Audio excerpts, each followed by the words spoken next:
Amplify Our Voices is a docuseries highlighting a collective group of entrepreneurial journeys of Black-owned businesses.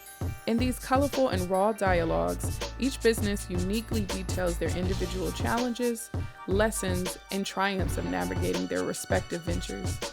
A Necessary Film seized an opportunity to execute authentically within our own niche by amplifying the voices of our own.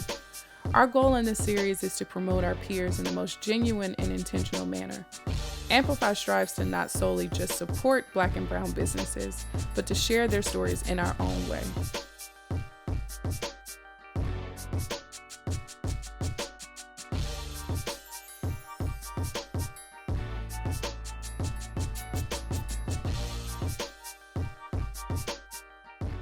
Over the last few years, the cannabis industry has witnessed a surge in growth. With the increase of legalization across the U.S., this market has experienced a growth of entrepreneurial ventures. Alex Stone of the Stone and Family talks about the expansive opportunities for Black founders in his industry, while sustaining the most important components of his business: family, social equity, and values. Seeing cannabis now be sold in an Apple Store format in different states, it made me start to think, how can I get myself into the market? And then I had a daughter, I stayed at home with her, so I became even more of an entrepreneur, and having to, make money while, caring for a one-year-old child. And I had a sneaker store at the time, and I was trying to market, get, more business and get into, more of the country than just the East Coast. So I had a couple different pop-ups, and, naturally, especially around April, 420 time, cannabis is going to be, a part of whatever I do and have. One that I had in Philly on 420, we probably made so much more money, from, cannabis than sneakers. It was just kind of glaring of what I needed to be doing full time. So then it was then delegating, that mindset, that focus, and that drive that I had learned in other markets strictly towards cannabis. So I'd say, that transition started, almost a decade ago, and has come to fruition full-time wise probably the last 6 or 7 years. With our youth, there's going to be a huge opportunity of now education, career development, and it's going to be all centered around cannabis, something that we were drug testing people and kicking them out of schools for. So it's a really interesting shift, and I think that's what I'm most excited about, is once you destigmatize it, now where the opportunities lie, Because once we start kind of talking about cannabis like it's Heineken, now it's a completely different conversation. That social media has in terms of hip hop culture and cultures that really look like us and that we derive, that's a huge part of cannabis. It's the shaper. Legacy is another term for somebody who's been doing this a long time in a creative fashion, and in a fashion that has culture and is real, and that's where the market really derived from, right? We're selling a product that was largely illegal. So what did it look like when it was sold before? Because the product didn't just pop up yesterday.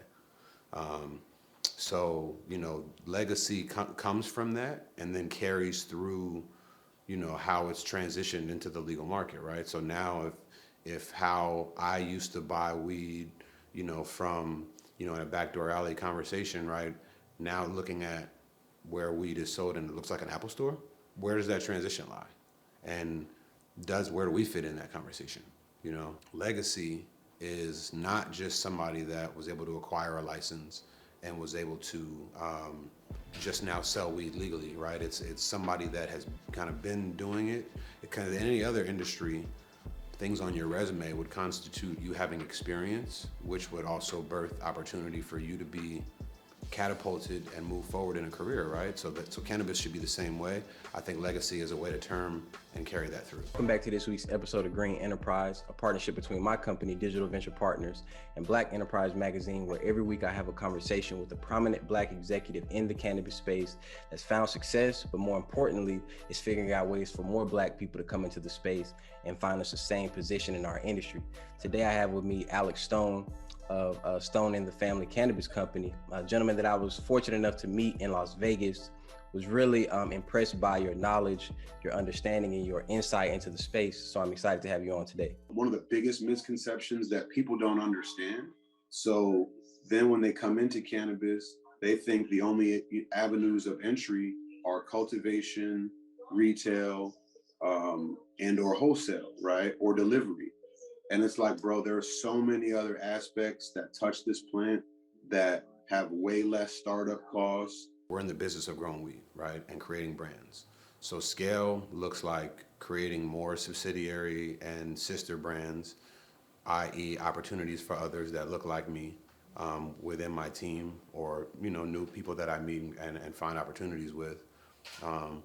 But it's kind of like, you know, when you're an artist, you know, you want to just continue to create. So scale just means more creation and more creativity and opportunity to keep getting better and better and better.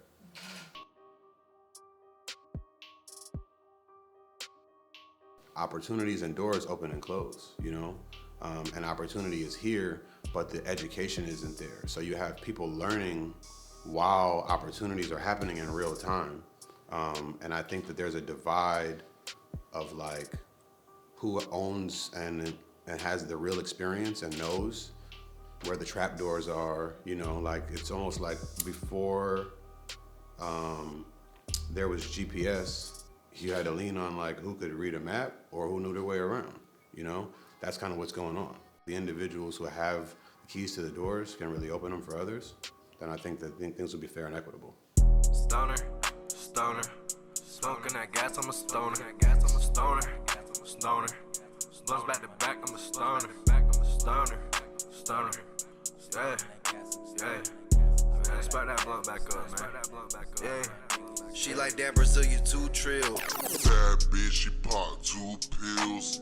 Hit up my plug, he got new deals. You know that's my dog, I'm gon' shop with him. Bad bitch from France, but she look kinda tropical. She sucked the dick so good, how is this possible?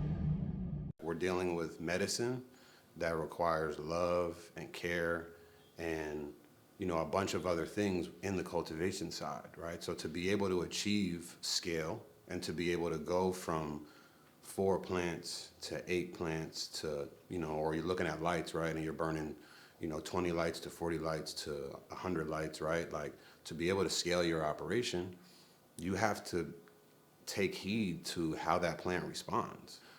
So you have to make sure that that love and care is consistent, or the quality won't be consistent.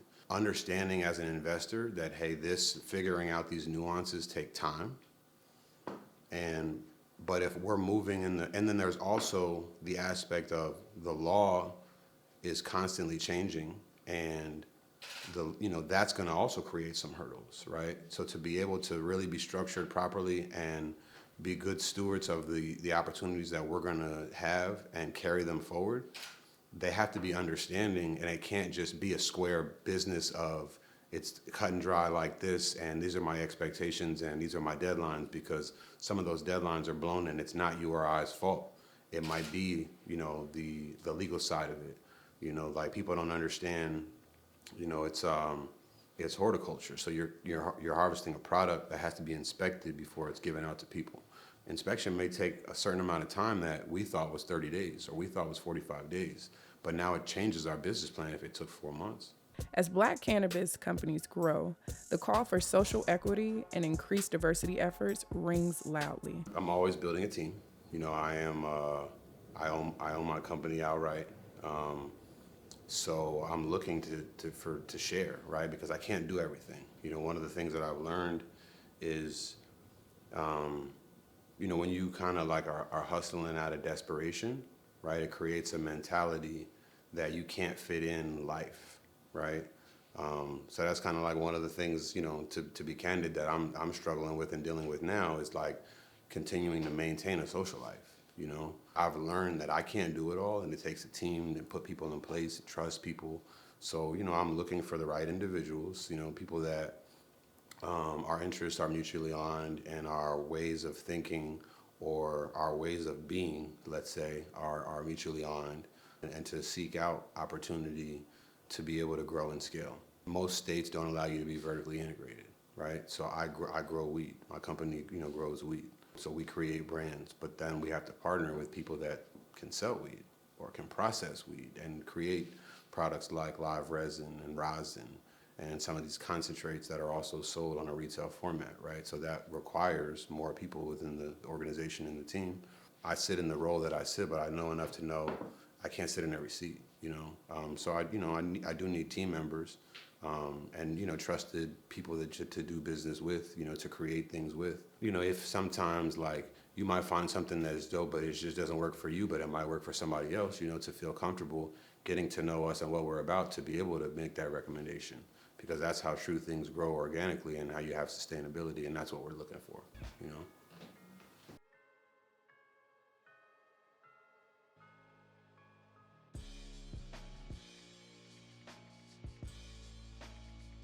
There's a lot of different aspects to how you can go about things. The takeaway that I want people that have a touch point to our business with, whether it's through me, through representation, branding, or what have you, I want them to kind of feel that this is built and based on culture. You know, this is kind of by us, it's for us, and it doesn't just capture what I look like, right? It captures, you know, the indigenous communities that we got these landrace strains from to be able to create the gifts that we have, right? So we have a responsibility both socially and educationally to give that back, right? This is, if we're really in business, we're in the business of making money, right? And you know, money births opportunity to create things, and we have to be able to give back. So I think that, you know, that's, you know, a huge aspect and responsibility that we have that has to be carried through. My name is Alexander Stone. My company is Stone and the Family Cannabis Company, and you can find us on social media, Instagram particularly, at Stone the Family Canico. We also have different sides of our brand. So like when you type that in, a couple different companies will pop up. You know, they're all different social media handles within the same company for different things. I.e., like we have a license in San Diego, so the products that we sell in San Diego have a certain branding on them. This is Amplify Our Voices.